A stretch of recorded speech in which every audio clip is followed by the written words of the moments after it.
Hey there, how's it going everybody? Long time no see. It's been about a month since I made a video. No more of that. I gotta stay on track with this YouTube thing.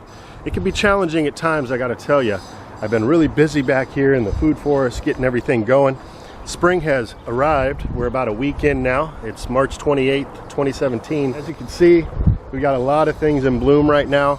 In fact, a lot of the fruit trees actually already went through a blooming period and are now setting fruit. But really exciting stuff occurring this year. As with every year, it's just been so much fun getting this thing going. But it's all coming together right now. I really feel like it's getting to a point where the actual workload has gone down quite a bit, and now it's like reap the rewards of the last 5.5 years of getting this thing going. As you can see, the hugelkulturs have been planted out for the most part. Still need to get a nice layer of wood chips on there, a nice skin, keep the moisture in. I did just do a watering. I do water these hugelkulturs, especially when I first plug in the new plants. Been fighting off some different pests. We have pill bugs all over the place, worse than I've ever seen it before. And you know, they're part of that soil food web. They're helping to break down these wood chips, and they're actually doing me a favor in a lot of ways, but they've been destroying a lot of the seedlings. In fact, I planted out a whole bunch of beans and peas, and every single one of them, I'm talking about hundreds of seeds, got eaten down to nothing. So there's still time to go ahead and establish another round of those beans, but nonetheless, let me show you what's going on around here. We've got the fava beans well established. I've been actually chopping and dropping quite a few of these for the nitrogen fixation, and I'm letting some of them just grow. I'm going to let them go to pods. You can see the loquat trees looking great. Looks like I'm going to get some pears this year for the first time. These trees have been in the ground for 5 years. And because of the pruning style, just really focusing on creating a nice foundation, haven't gotten fruit, but this year we're probably going to get some fruit, so exciting stuff. So this is the result of my greening pathways project. It's pretty sad. What I'll say about it is that I've tried several times now to get these wood chips off the pathway and to get some, you know, microclover and some other ground covers established. And what keeps on happening with my free-range chickens is they just come out, and even when I've got the thing fully covered, they scat these wood chips all over the place, and it ends up just blocking the sun out and whatnot and bringing in the bugs. Hi ladies. But you know, I can't help but feel like in some ways the chickens do things, and it might be irritating at first, but if I just go with the flow, I sometimes look at it later and I go, man, they actually helped me out by getting rid of this or that idea. And what I'm left with a lot of times is the most resilient of plants thriving. Back over here I got that sugarcane planted. Looks like those are going to do just fine. The grapevines here, spur pruned those back a few months ago, or a couple months ago I should say, and they're starting to now push out the new growth. Plugged in plants like the ashitaba. Nice patch of stinging nettle here. Anyway, I didn't want to make a full tour or anything today. I just wanted to check in with you guys, show you what's growing on back here. We do have fruit on a lot of these trees. I would say on average I'm seeing about 50 to 75 fruits getting established on each one of these trees, which is just perfect for me. As you can see, the trees are about 6 feet tall. Ceanothus in full bloom. Absolutely gorgeous plant. The bees are loving it as well.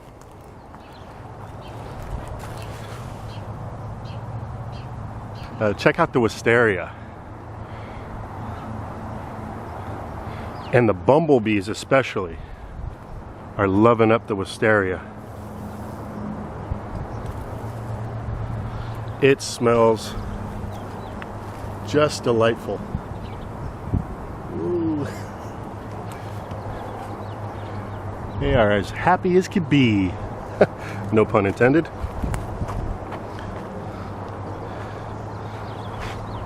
Yeah, so I've got one vine on this side, And up until this year, I'd been pruning them at about 4 feet tall, getting a nice established foundation here to hold the trellis here.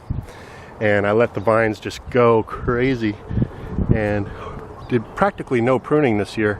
On this side, I've got a different variety of Wisteria, which is just now starting to push out growth. So no flowering on the vine on this side. All of this is coming from the right-hand side. But, you know, the Wisteria is actually edible. These flowers, no other part of the plant is edible, but the flowers are commonly made into fritters. And so definitely we'll give that a try this year. What else we got to show you? The Goji Berry plants, check it out. Just lush and abundant. I'm letting these guys go crazy. There's no more purple tree collards intertwined here. I'm just letting these guys get full sun, hoping for a big berry harvest this year. And I planted a whole array of different things in here in the chicken food forest area. The banana trees are coming back. We got pineapple guava, tomato, Tulsi basil, nasturtium.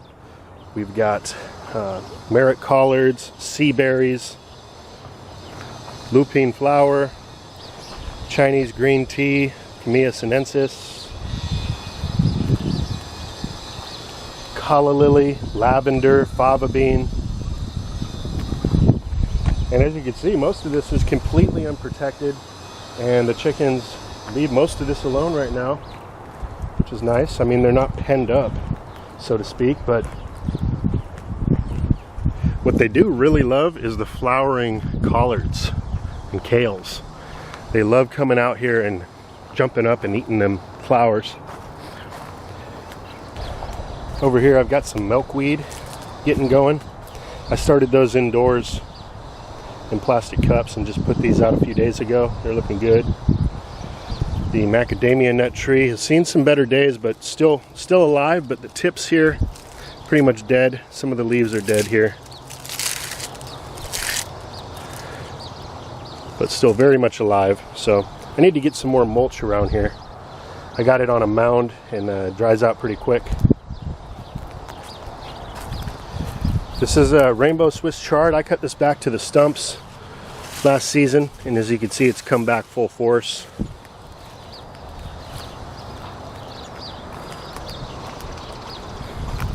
Here's a chayote crawling up this trellis. Merit collards just got a major pruning. Now, this is the perennial mother plant. It's been here for several years now, and it's starting to actually push out some florets here, some seed heads. I've been picking these off and eating them like broccoli. So really did a heavy pruning on the fruitless mulberry there. Decided to keep it this year. Spent quite a bit of time processing all them branches.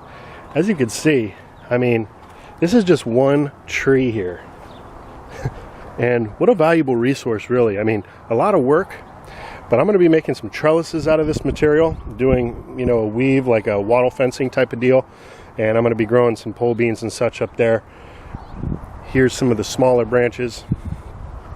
Could be used for cooking or whatever you want. And here's some even more smaller twigs and such. Here's a choke cherry. Yeah, that passion fruit vine over here doesn't look like it's going to be coming back.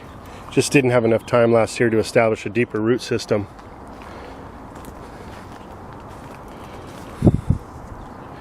Got the pineapple quince. Fig trees coming back to life. Got the Okinawan spinach back over there in the corner. Pomegranate trees, nice and dense. Looking wonderful.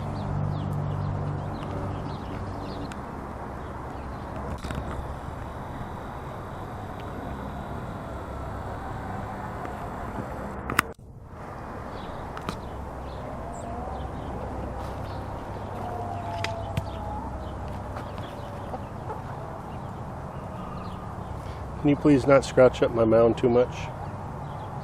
Just pick the bugs out, that's all. Thank you. And you. I want you to just chill and relax today, okay? Just take it easy. Get yourself some sun. Stretch those muscles out. Alright guys, that's it for now. Promise it won't be too long before the next video. Thanks for hanging with me, and I look forward to connecting with you guys again real soon. Take care.